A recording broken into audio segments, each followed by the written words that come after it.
I didn't know what to think as she slinked towards me, fresh from her afternoon swim, still in her favorite black bikini, wet hair slicked back, wearing pitch-black sunglasses that concealed the intent of her green eye.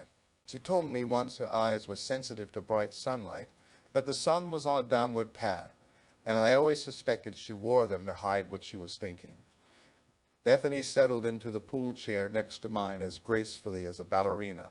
She never danced professionally or explained how she learned to move with such poetic grace, so I chalked it up to clean living and good genes. Suddenly, I felt her hand on mine. Leaning closer, she whispered, "I have a surprise for you later."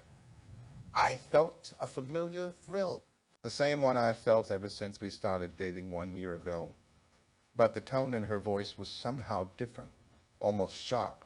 Was she angry with me? We lounged for another hour, taking in the last warmth of the afternoon sun. Hunger called, and Bethany led the way up to our anniversary suite to change for dinner. Exiting the elevator on our floor, she squeezed my hand with surprising strength. Her nails bit slightly into my flesh. Ouch! Take it easy there, Tiger. I tried not to sound surprised at how much it hurt. Oh, sorry. I'm just excited for tonight. Her grip loosened, but I could feel a hint of tension between us. After a quick shower and shave, I put on an outfit that was nicer than casual, while Bethany was getting ready. Her keepsakes were arranged on the desk as always. She never went anywhere without them. Pictures of her parents, the heart-shaped pendant she inherited from her grandmother from Europe, and the picture of Cecil inside the pendant. I'm glad she seems to finally be over that business with Cecil from last month. I know owners can get pretty attached to their pets, but I never saw anyone lose it as badly as Bethany when her kitten died. I apologized endlessly and promised to get her a new cat soon, but the way she looked at me when I suggested replacing Cecil told me that was a bad idea. I haven't brought it up since. Bethany lithely stepped out of the bathroom in a black dress that looked painted on. When she saw me holding the pendant, she gave me a glaring glance that made my short hair stand up.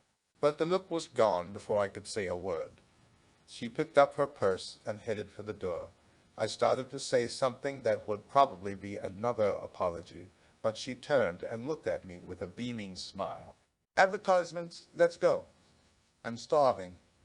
Maybe I imagined that glare because she seemed fine when she looked at me over her shoulder. We were together on a wonderful trip, and she glowed more beautifully than the day we met. I'm the luckiest guy in the world. I put down the pendant and took her hand as we walked down to the restaurant. And the restaurant was a perfect choice for our anniversary dinner. I wanted to make everything was just right for Bethany, so I booked the table with special instructions to seat us with an ocean view. The matron got an extra tip for placing candles and Bethany's favorite flowers on the table. Valerian flavors are her favorite, so there was a large bouquet waiting when we were seated. Our waiter expertly rattled off the specials and suggested wines. I ordered steak as usual, and Bethany ordered her favorite, quail. She always had a taste for fowl.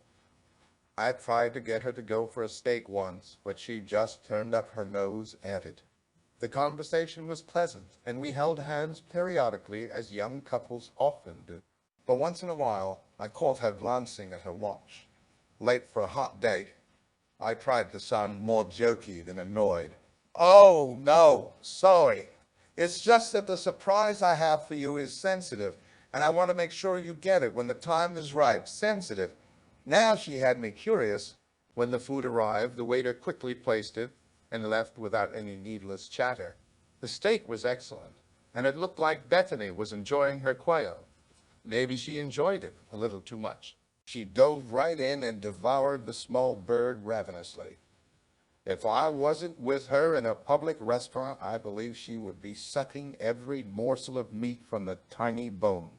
After picking the bird clean, she looked at me and said, "That was marvelous. I could curl up in a ball and take a nap right about now." I worked up a small smile and reached over with a napkin to gently wipe a stray spot of sauce off her chin. "Don't fall asleep on me just yet, my sweet. Let's go for a nightcap." A perfect ending to a perfect meal. That sounds wonderful. I took her by the hand and led her to a lounge adjacent to our restaurant. It had just the right move. All the booths were angled towards the wall, length windows for a stunning view of the sun setting over the water. We sat for a few minutes in silence to drink it all in.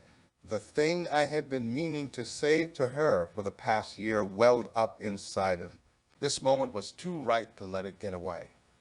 I love you, Bethany. I didn't know if this was a big deal for her to hear it. It was a big deal for me. I love you too, she said with a wide smile. Her teeth gleamed with reflected sunlight. This year has been the best of my life. Well, except for Cecil, right? Cecil, I echoed. Look, I know I've apologized repeatedly for what happened, but I am, sorry. Can we just move on from what happened? I'll do anything to make it up to you. Just name it. Sorry. I know you're sorry, but I want to hear you tell me again what happened after. Oh, come on. We don't have to dwell on that. I did what I thought was best. Don't you believe me?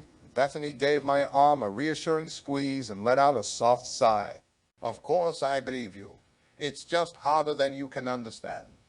Cecil was more than just a kitten to me. And when you did what you did, well, I was determined to head her off before this spiraled into an argument and ruined the evening. I want to talk, but can we put a hold on this just for tonight? I promise we'll come back to it tomorrow. I could tell it took a lot of effort for her to back down. All right, okay. We don't have to talk about this right now. I think I've had enough wine. You bet. The sun had fully set, and I felt a little pleased with how well I diffused the situation. We got up from our booth and strolled arm in arm towards the exit. Her grip on my arm tightened slightly.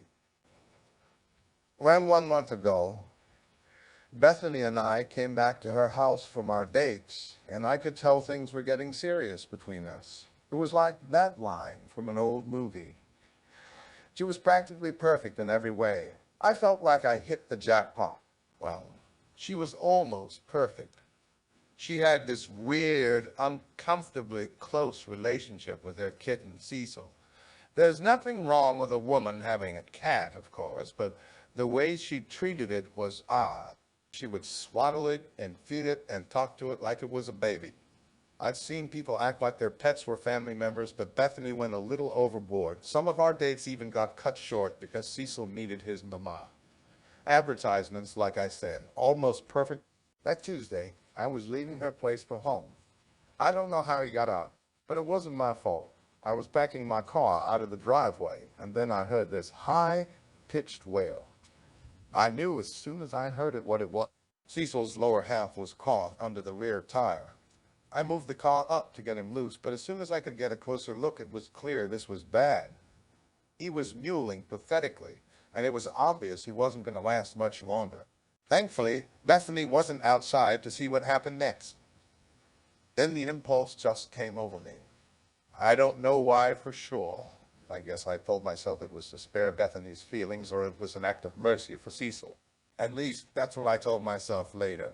It just happened so fast. I reached down and snapped Cecil's neck. It took a few seconds to process what I had done, to feel the little ball of soft fur go limp in my hand, to feel the sudden silence when its cries stopped.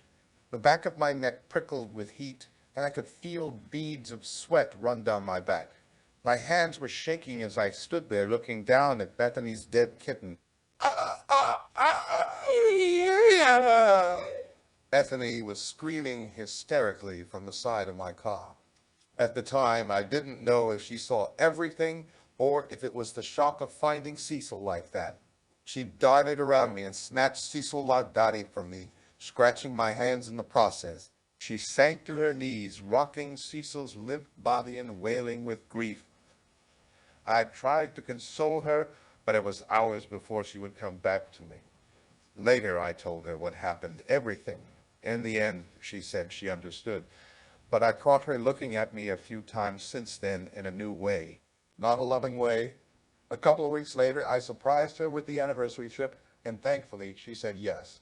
Now, Now, we got off the elevator on our floor and strolled to our room. Bethany clung to my arm lovingly, and all felt as it should be for a young couple in love. Still, I couldn't shake the feeling that the talk of Cecil put a wall between us. I warned myself to let it go and enjoy this moment. As we got close to our room, Bethany gently pulled me to a stop. With a sly look, she said, "Wait here. I want to check to see if your surprise is ready." "Okay. What is it?" "It's a surprise, silly. I had it delivered just for you." Bethany shooed me a few feet away from the door so I couldn't peek inside. She opened the door just wide enough to slip in and shut the door quickly. I could hear rustling noises and then a very faint squeal of delight. "Okay, I think I'm going to like this." I waited for her to open the door, but nothing happened. I was getting impatient, so I knocked. She called back loud enough for me to hear through the door. "Advertisements not yet, my love." "Almost ready." A few minutes later, the door opened. Bethany was coyly standing there wearing nothing but a sheer robe. A single lamp was lit in the room's corner, casting our room in romantic darkness. She beckoned me to enter and sit on the side of the bed. As soon as I crossed the doorway, Bethany shut and locked the door behind me. Once I was seated, I saw the surprise she kept hinting at all evening. It was a box as tall as a nightstand and twice as wide in the corner of the room. The lid was off. "What are you up to, Bethany?" I was excited at the prospects, but feeling more and more confused. "What was in the box?" "It's time for you to find out." She lightly pushed me back onto the bed and started undoing the buttons on my shirt. With each button undone, she gave me a little kiss on my neck. A minute later, and I was lying breathless with my shirt completely off. Bethany stood up, walked over to the box, and pulled out what looked like a large laundry bag with what little light there was. It looked like something was moving in the bag. "Ah, what the hell is that?" I propped myself up to get a better look. "It's your present. This is for everything you've done for me." She leaned down and kissed me hard on the lips, gripping the back of my neck with one hand. Her nails bit into my skin like claws. I pulled away from the pain. "Oh, hey, not so rough." That's when I noticed the coppery taste of blood on my lips. She bit me. "Okay, I don't know what you're doing, but I'm not into it." The single lamp behind her turned her form into a dark silhouette. She let the robe slip off, and I could instantly tell something wasn't right. She looked like she had grown a third arm from her lower back. I squinted to focus in the gloom and realized it wasn't an arm. It was a tail. Bethany's body contorted and twitched violently. I stared dumbfounded. Her eyes, no longer the same as those of the woman I thought I knew and loved, glowed with a feral light. Pointed feline ears emerged through her flowing black hair. She sprang on me, claws slashing, fanged jaws snapping. Before I could yell for help or fight back, it was too late. I could feel the warmth of my blood flowing from my open throat. The cat thing that was Bethany lifted her head and looked down on me with satisfied hatred. She slinked over to the twitching sack, undid the knotted rope holding it closed, and poured out a litter of kittens onto my chest. No, not kittens. Grotesque cat children, crawling babies, mewling with feline faces.